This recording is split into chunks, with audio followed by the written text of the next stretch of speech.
Hallo YouTube, Zombie-Killer-1 wieder mal am Start. Ja, heute bringe ich euch mal den Livestream. Und ich sehe gerade, das Mikrofon ist an, also on. Ja, in 5 Minuten beginnt. Ähm, Nochmal schauen. Ja, für alle, die es nicht wissen, das, was jetzt dann gleich kommt, die 2 Trailer, der was live gestreamt wird gerade dann. Ja, ich habe mir gedacht, interessieren mich insbesondere.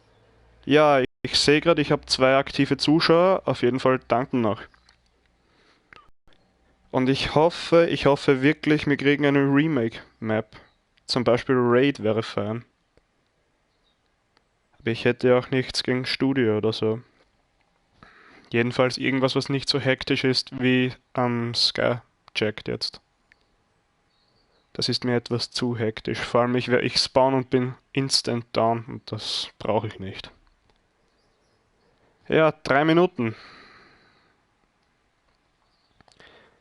Und ja, ich glaube nächste Woche oder in 2 Wochen sowas wird das DLC dann hoffentlich rauskommen und dann werde ich auf jeden Fall wieder aktiv Zombie-Videos bringen. Zur neuen Map. Und Easter Egg und so wird auch gebracht. Also da hole ich mir wieder meine Gruppe und dann packen wir das Easter Egg.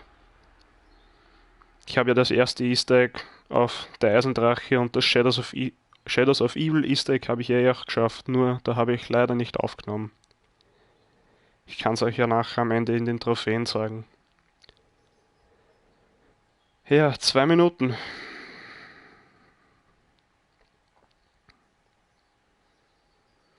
Was auch interessant ist, dass ich in einem Monat circa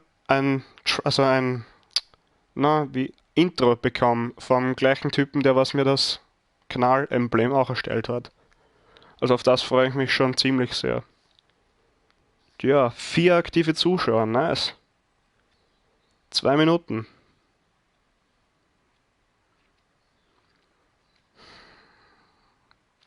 Also wir wissen ja, dass die neue Zombie-Map in Pompeii spielen wird und dass wir da irgendwas mit Takeo machen werden. Wahrscheinlich werden wir Takeo 1.0 umbringen müssen oder so. So wie wir es bis jetzt schon mit Dempsey und Richtofen gemacht haben. Aber das werden sie hoffentlich gleich zeigen.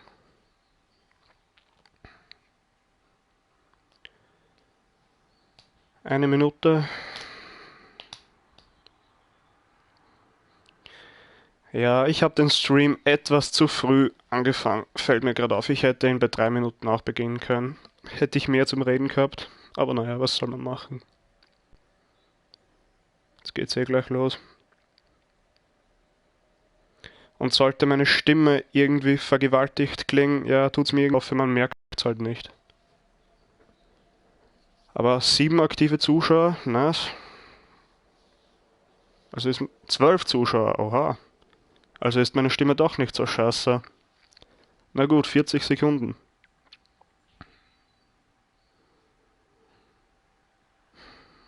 Ihr könnt mir in die Kommentare schreiben, welche Map ihr euch wünschen würdet. So eine Remake-Map oder so. Würde mich auf jeden Fall mal interessieren.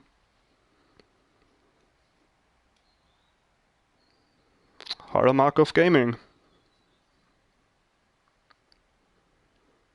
Wie geht's dir?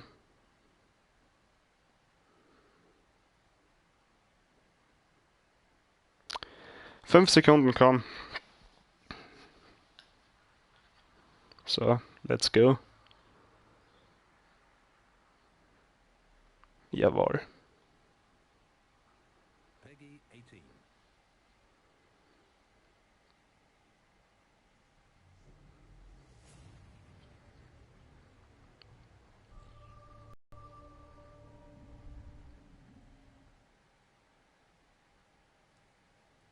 Hello everyone, and welcome to Treyarch. I'm John Raffis, and we're coming to you live deep from within the studio.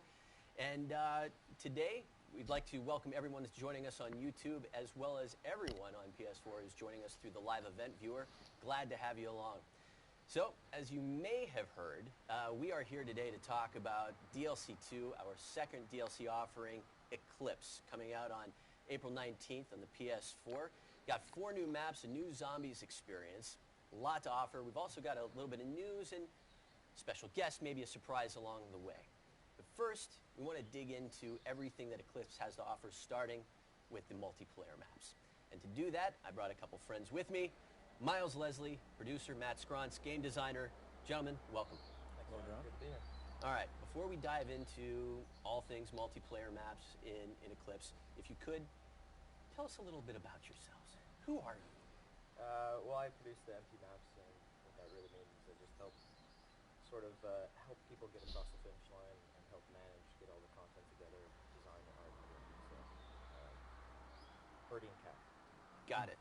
Got it. Matt, how about you? I am a part of that herd. Yeah. I work on our systems team, designer. I work very heavily on spawns, score streaks, game modes, all the gameplay stuff that deals with the maps and core movement. Core movement? Yeah. Absolutely. Well, we're going to be coming back to that in a minute when we talk about some of these maps. Big picture philosophy.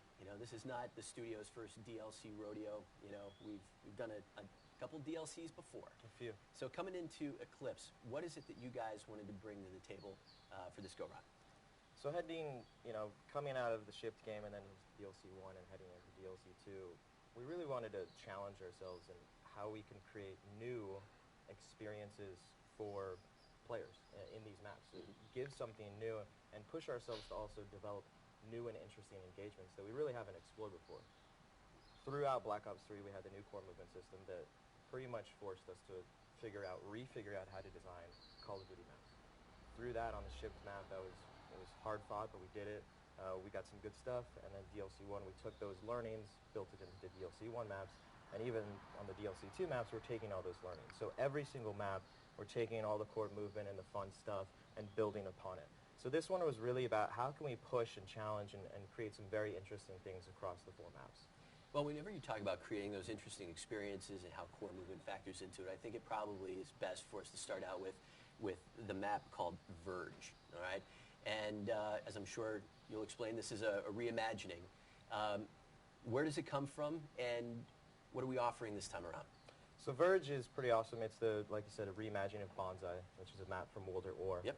And we were really excited to bring this back, and fans have been asking for this because it offers some of those challenges just built into the map. It has really high verticality from Bonsai with this bridge, this cave system. There's a lot of ways to flank around. But Verge, how we've reimagined it and transformed it, is a desolate wasteland set in a post-apocalyptic future where these 2 warring nations... So it's a happy map. It's a very happy map. Yeah, okay, got it. All right. So these 2 warring nations are fighting over the last good water source. And now what that really means is they wake up at 9 a.m. and they clock in, grab your weapon, go to the bridge, fight the other side at 5 p.m., okay, clock out and go back to sleep, rinse and repeat. But it's got a very cool look. It's very, very different than other maps that we've ever done before visually. Well, whenever you talk about reimagining maps, Nuketown or Skyjacked, talk to me a little bit about core movement. How does core movement factor into Verge? How did you take something that was, when you think about World at War and the original setting of Bonsai, how did you look to translate that this time around? Bonsai from World at War was one of my favorite maps from that game. And when we looked at that, looking back, it's got the bridge, like he said, so you've got the verticality there. In World at War, we didn't have thrust jump, so you couldn't really interact with the ground level and the bridge. We had elements of water in World at War. We had no swimming.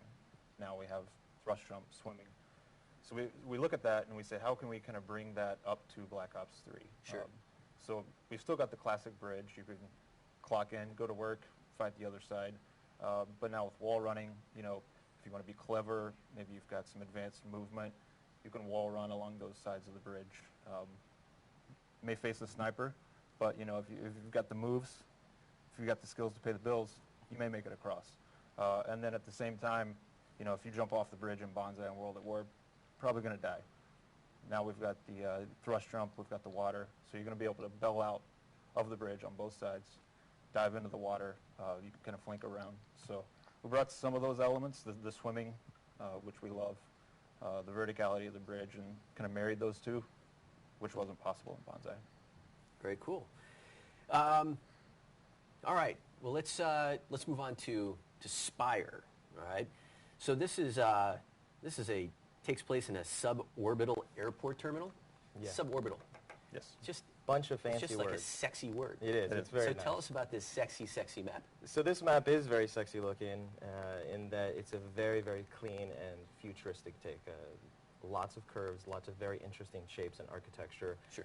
But the premise is that in the future, of course, they could build these huge spires, and they've built these airports off of these spires to get into suborbital and get around the Earth, in minutes, basically. So you're fighting on one of these terminals, basically, in this airport, and it's pretty awesome how it is. You fight in a lot of clean areas, you're fighting through these terminals, and it feels like an airport, but it also feels very unique because there's a lot of core movement that we've done in it as well. Well, in terms of that core movement and some of the engagements, what kind of engagements can we expect in Spire?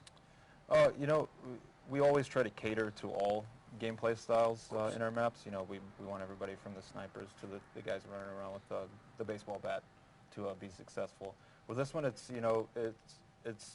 interesting because you've got one side of the map where you're going to have these opposing overwatches, which are just obviously going to be great for sniper battles. Then you've got the other side where we've got some nice meaty cover for you to work up to. So shotguns, SMGs, baseball bats, those are going to work on that side. And then as far as the core movement goes, we kind of looked back to Combine, which is a very popular Black Ops 3 map, kind of a staple at this point. And we looked at that and we said, okay, we did that outer wall run where you were able to flank around. How do we make that more interesting? And in Spire, we kind of took that element and developed it more and turned that Combine's wall run into a destination. So you'll be able to kind of bell out through the middle or down the catwalks on the exterior of the map and set up shop at the refueling station. That side has some longer lines of sight, so you're going to be able to post up there with a sniper rifle. Well, how does that factor into some of the risk-reward that you guys like to design into maps? Yeah, sure. Risk-reward, we're going to have a hard point in that destination there. So it's the reward is winning the game if you're able to take that hard point. Obviously, it's a little risky because you can't just walk there. You're going to have to hit the wall run. You're going to have to use your thrust. Mm-hmm. But if you are able to get in there and root the enemy out, you're going to be able to hold that down. It's part of the part of that is the challenge in pushing ourselves is worked really well with the how we integrated core movement. Like Matt said, is how do you plus one that? How do you make it better? And we're actively trying every single map to just figure out better ways and interesting ways, and it's really just a tool set, right? Hey, how we did that and how we did it in other maps is really interesting. How do we combine them and push and pull them? And maybe we move out of our comfort zone. When we first started playtesting it felt different because you've got this kind of activity with all this core movement. Like, oh, this feels different, but it also felt right, and it basically added, I think, another tool to our box. Yeah, we're definitely still learning and developing these interesting gameplay scenarios. Third map, Rift. I dig this one because you're combining a lot of very interesting concepts, future military complex over a volcano. Yes, it's I don't want to say realistic. It's super realistic, yes. But it's got a good contrast to the pack, and we've never done a map, in Black Ops like this. It is very, very militaristic, industrial. There's girders everywhere.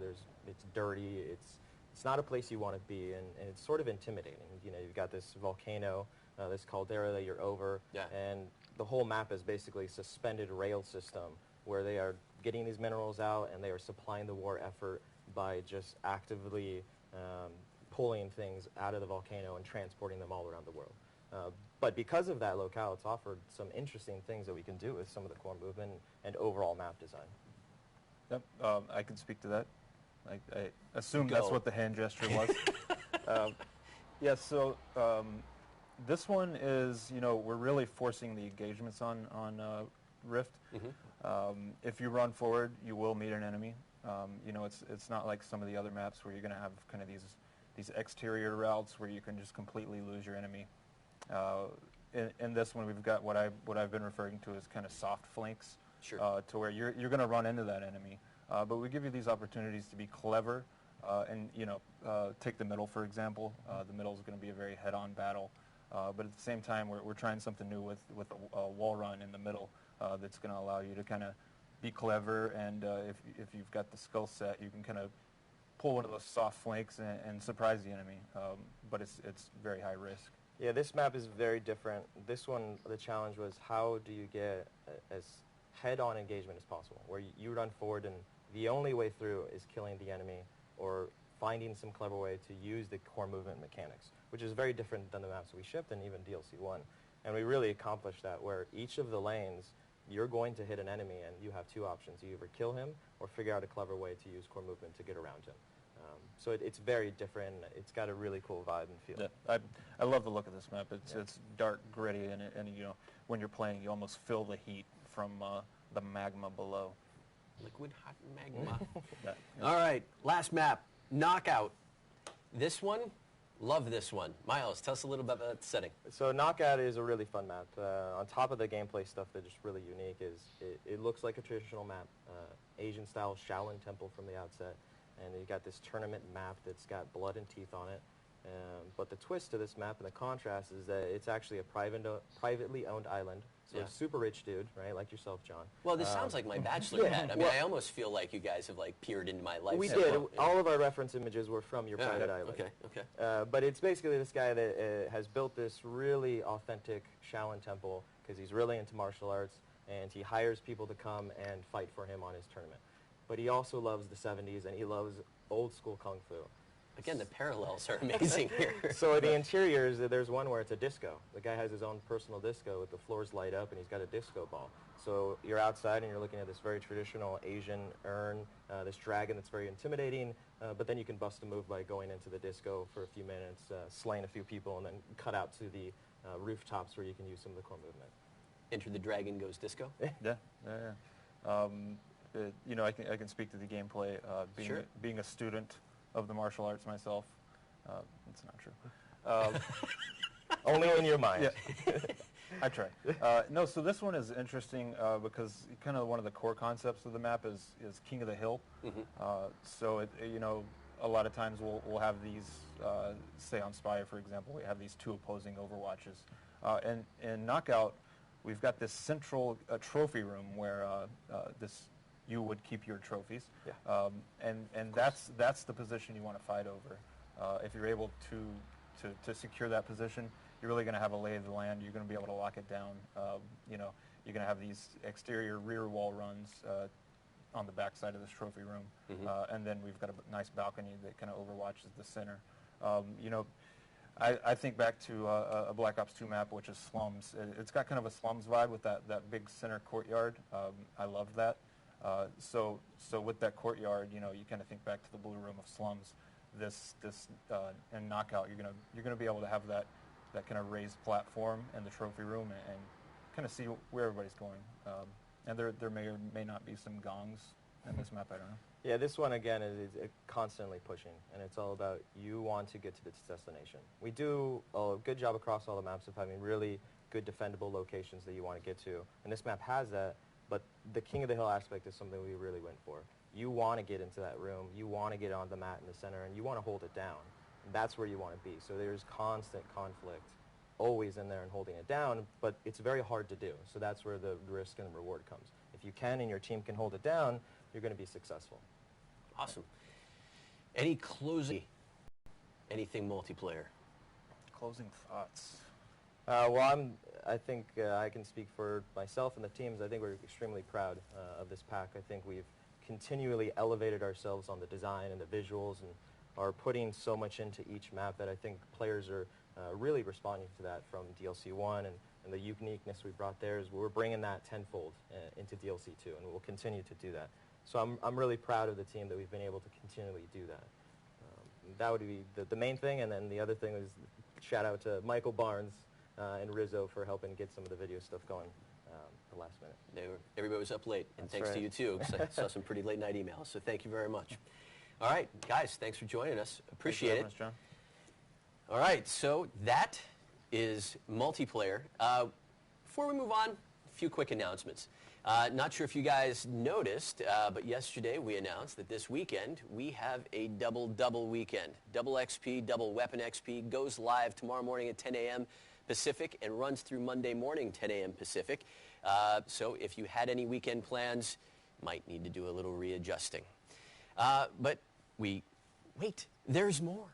So this weekend we are also running a free trial of DLC1 Awakening for PS4 players.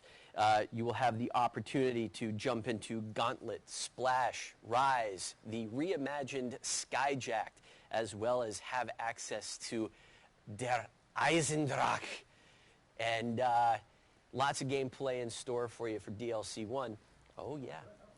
And that, again, Pacific, runs through Monday at 10 a.m. Pacific. But all that talk about Der Eisendrache, we're going to have a special guest at NoahJ456 who's going to jump into a little bit of Eisendrache gameplay in a bit. It's addictive. I just need to say it. But we're going to chat zombies a little bit with none other than Mr. Jason Blundell, director of Zombies. Jason, welcome. Thank you, John. How are you doing? Doing well, thank you. Fantastic. So, Jason, Yeah. DLC2 Eclipse has a new zombies experience. Tell us, what are we giving to fans in DLC 2? So DLC 2, we're going to the Island of Despair. That's the only sound I could think of to kind of convey the scariness and spookiness of this map. So it's Zetsubo no Shima.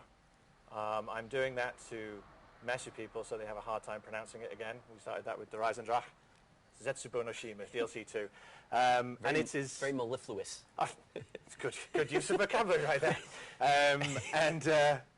It's, being serious for a second, Sorry.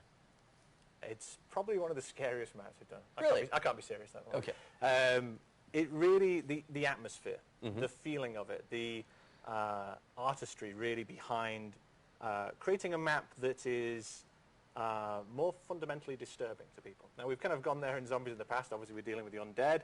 But listening to the fans, they were talking about, how do we get back to the roots, how back to maps which are unnerving by their pure physicality. And so that's what Zetsubo no Shima is really about. It's Division 9, a group that has been revealed recently in the storyline, but they go back to Shinonuma, which is all the way back into World at War. And their experiments on this island, and our crew, our gang, are turning up there to find out what perversions of nature have taken place.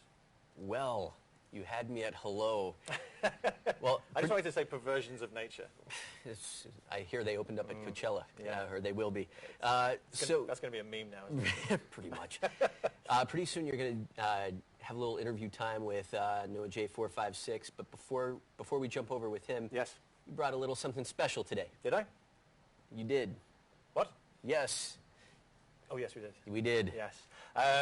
Yeah, we're gonna mix it up a bit. Rather than do the gameplay trailer, Yeah. I brought a little special asset. I say bring, I mean, we're in tryout, so it's here anyway. But we're going to show the intro cinematic to DLC 2. Say it isn't so. It is so. All right. Well, with that, the premiere of Zetsubo no Shima IGC. Enjoy.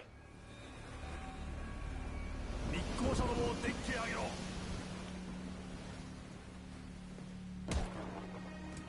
恥さらしめが日本を裏切り陛下にあだなすとは。Take it easy, Tack.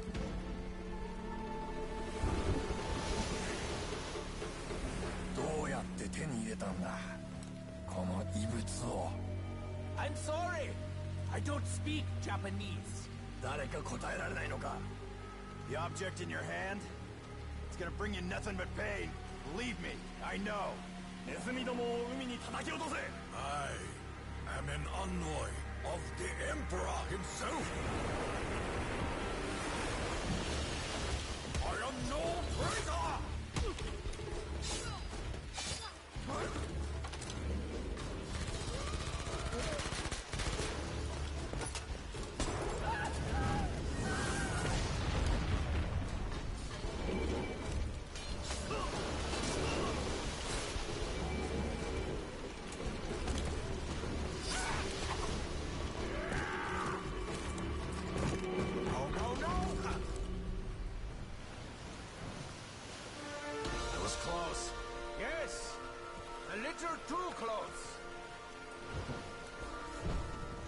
must go, now!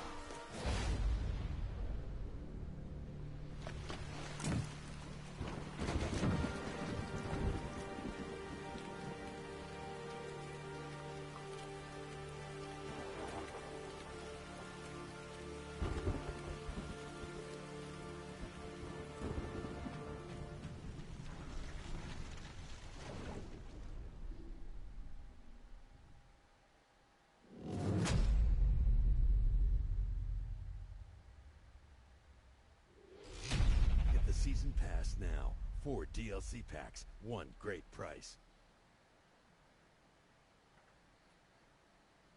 All right, so I'm joined here today with Jason Blundell, and the first question that the community has been just pouring out to me is that, are you, in fact, a sucker for Island DLC?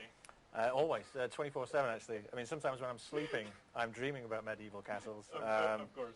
And I hope all the communication and conversation about this has conveyed that correctly. Right. Yeah. Okay, sorry about that one. Okay, on my first real question. Yes.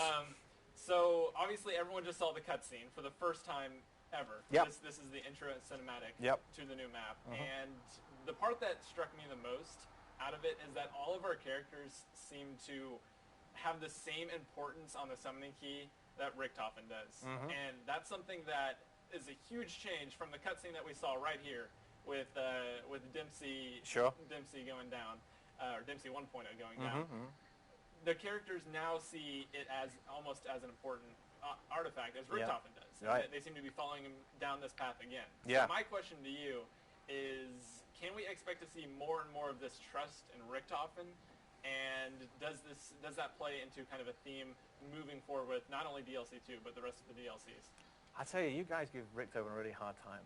I'm Not for unwarranted purposes. That's true, but people change, things change, But I think that natural suspicion in the community is what the gang's going through as well, the team's going through, right? He's been the harbinger of evil and doom for so long that I think, and death and destruction. I think that although he's saying that he is on a path, and they're seeing that now with they had to do it with Dempsey, and we're going into DLC 2.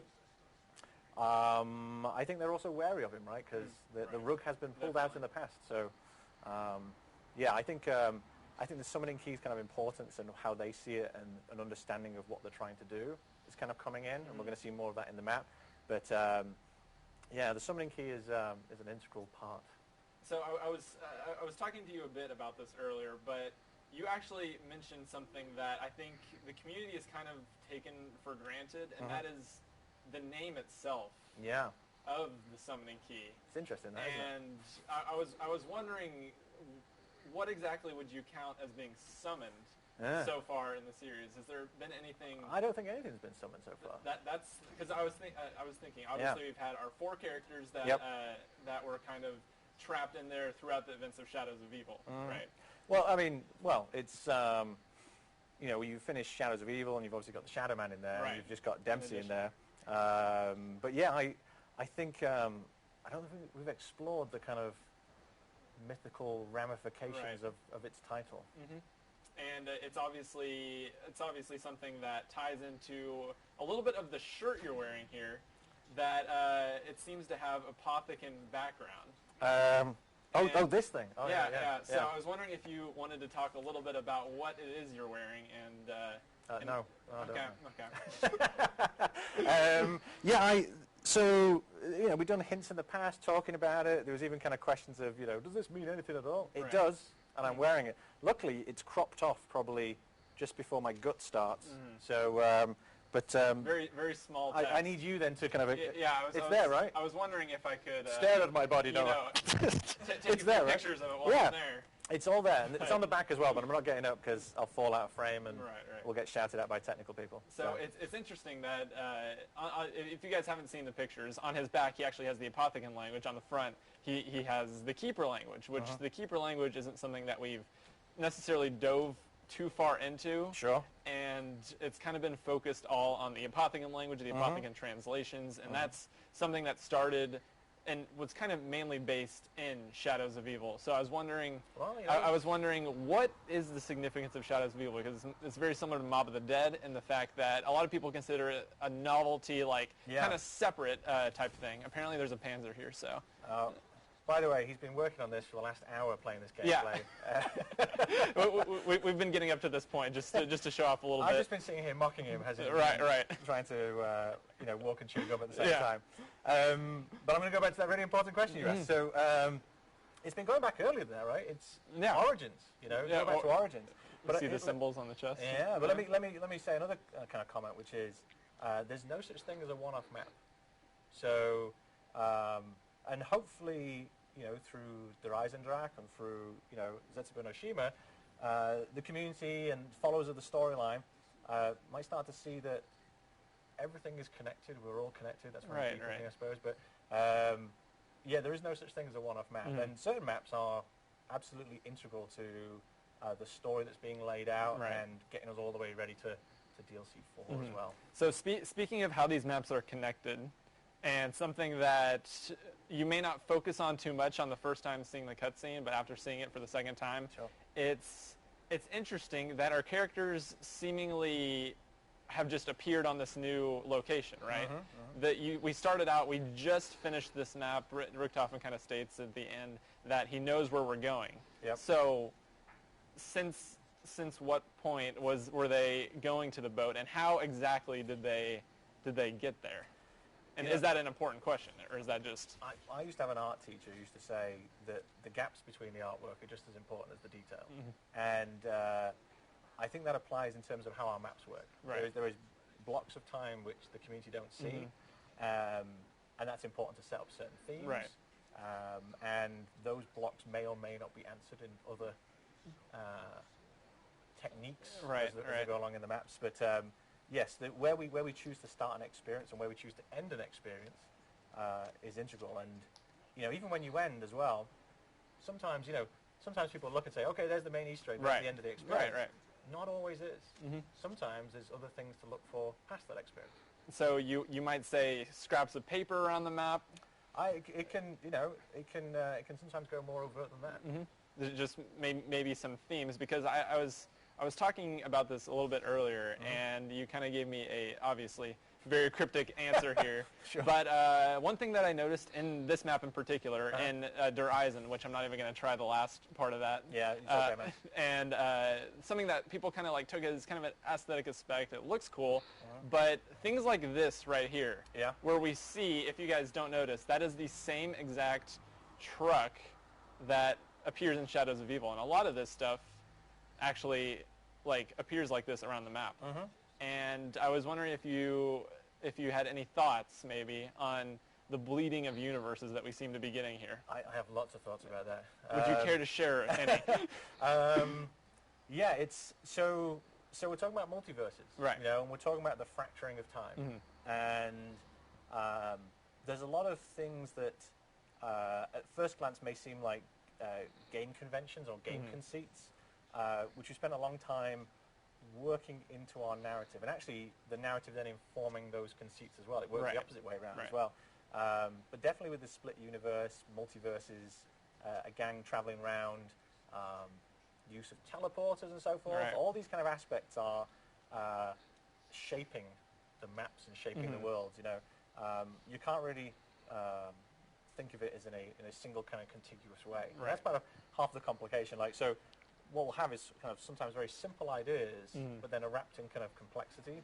But once you kind of get those simple premises, lots of things then kind of spell themselves out. So will we be getting a few things spelled out in DLC 2? Absolutely. I mean, so our goal will be, to keep on presenting. Now, like a magician, right? We want to put the things in front of you, and so you're looking at that nice sparkly thing. Right. Well, we're hiding the rabbit up our bum in the background. So that's the trick. So Right. we're kind of putting things in front of the players, so they kind of focus on and talk about it, and they're integral.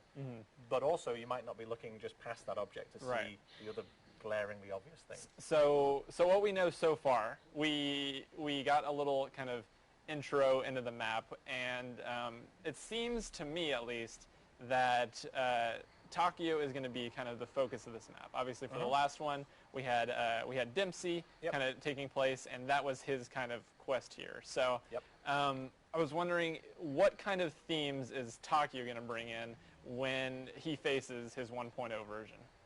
What a great question. That's not going to get answered. The in one this that session. will not be answered. Of course. I would.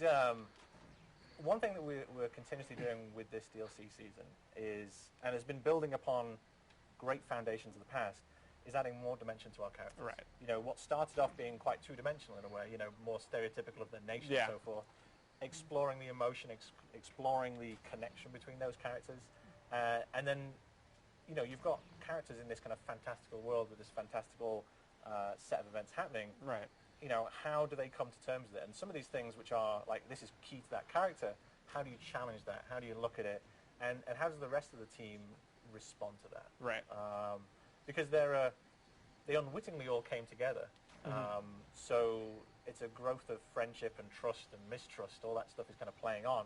Also on top of each person having to confront very taxing or trying things based in their own personality. Like, you know, killing another dimensional Yeah. version of yourself. You know, Might be a little It's a little stress in the it's a head bit, there. You know, like Dempsey, you know, he's kind of, you know, brash and over the top and, you know, shouting the American thing and let's go. And ultimately had to switch off the life support machine on himself. Yeah. You know, a very moving, emotional moment. I just got chills thinking about that cutscene again. And I think that's the kind of, you know, I talk about the dimensions, that's what we're going Right. for. Like each character has to almost kind of confront the things which define them, right? And that, I think that's a statement about life as well. Right. That's extremely deep.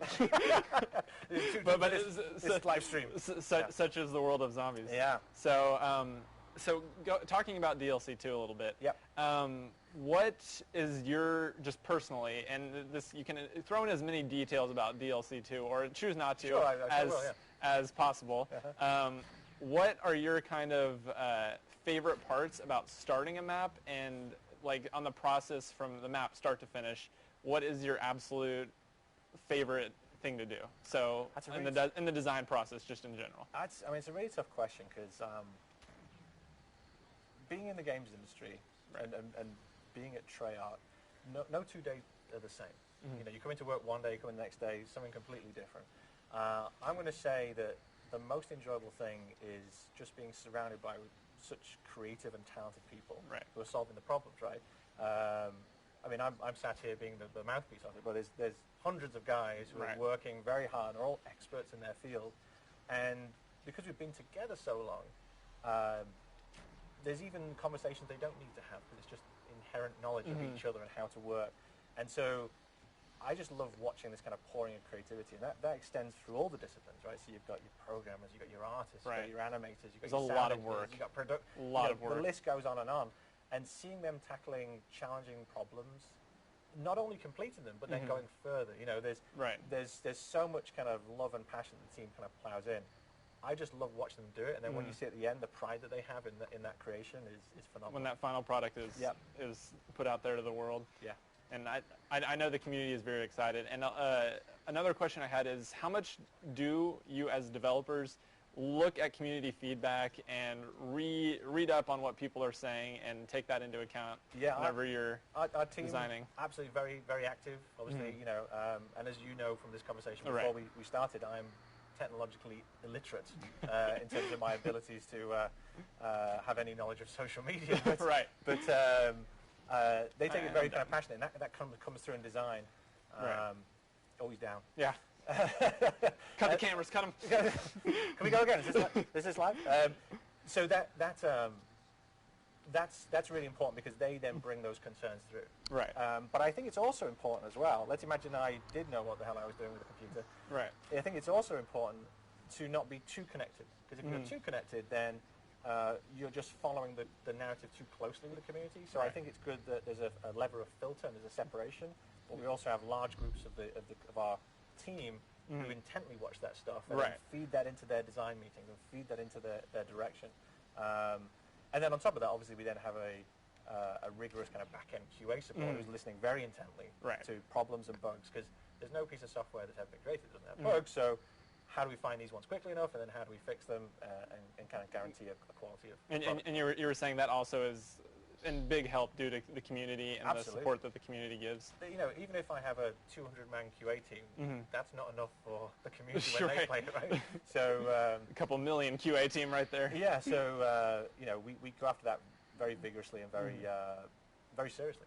So speaking a little bit on the design process and more specifically kind of the maps, when you're designing Easter eggs, as I'm failing to do to accomplish You're right doing now. great. You're Thank doing you. great. Thank you. It's okay. I'm playing without sound. No pressure, It's no a big pressure. it's a big issue. He's But saying that. He's making excuses now. so whenever you go into actually designing an Easter egg, Yeah.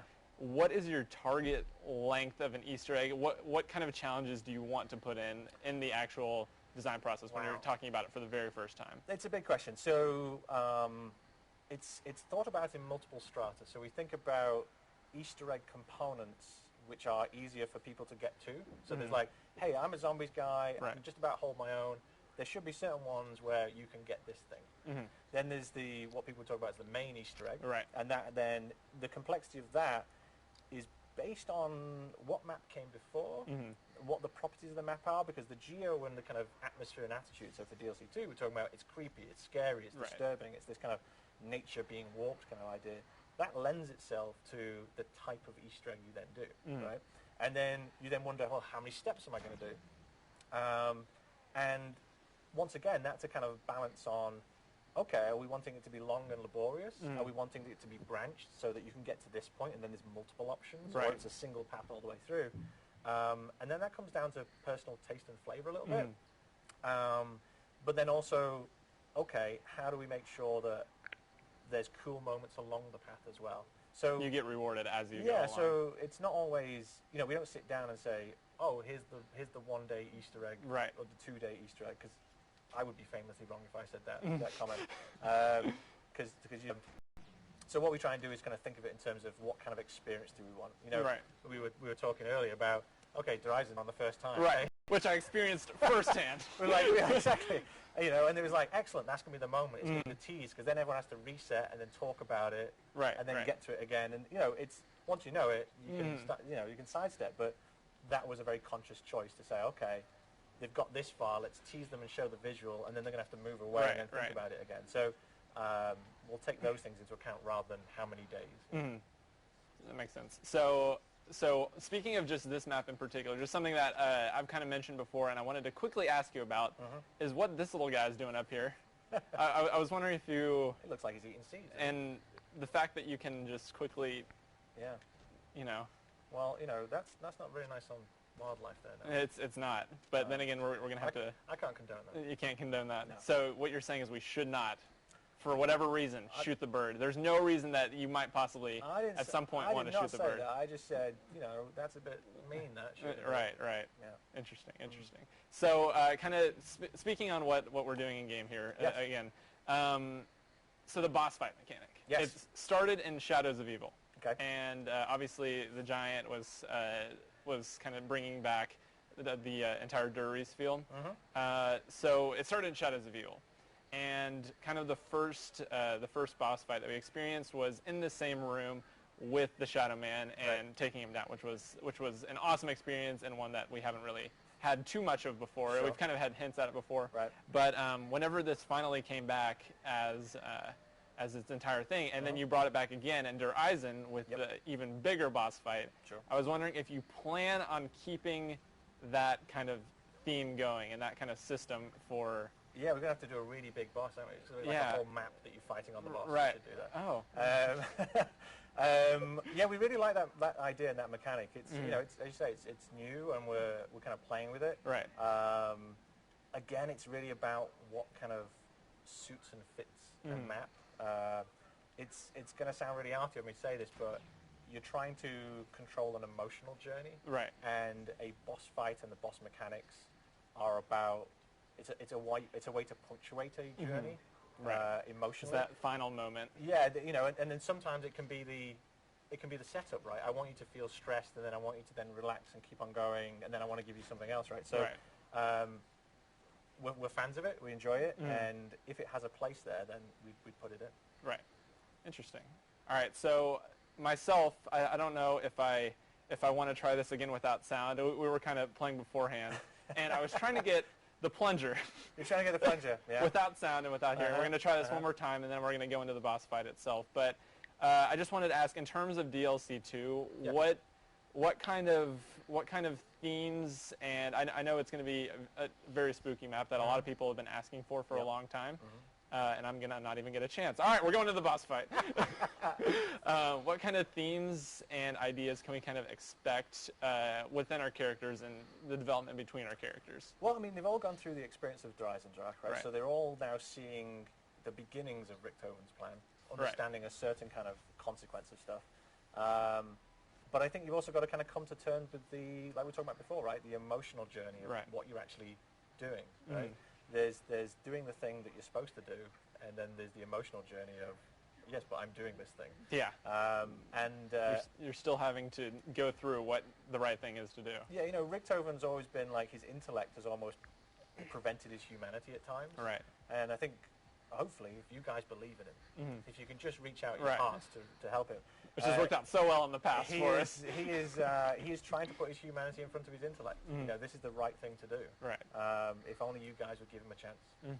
So we will debate very very much on whether or not we will. But come on, people, give him a chance. So another question. I can grab these in just a second after I. Doing well. Talking, playing, the whole shebang. Comes with the job description. So while I'm doing this part right here, I had a couple of community questions that I wanted to ask. One of which is... Ja, jetzt kommen eigentlich nur noch Community Questions, das brauchen wir uns, glaube ich, jetzt nicht mehr antun. Ja, würde mich über einen Daumen nach oben und über ein Abo freuen. Wäre auch schön, wenn ihr einen Kommentar lasst und ja, das war's von mir. Bis zum nächsten Mal. Haut rein.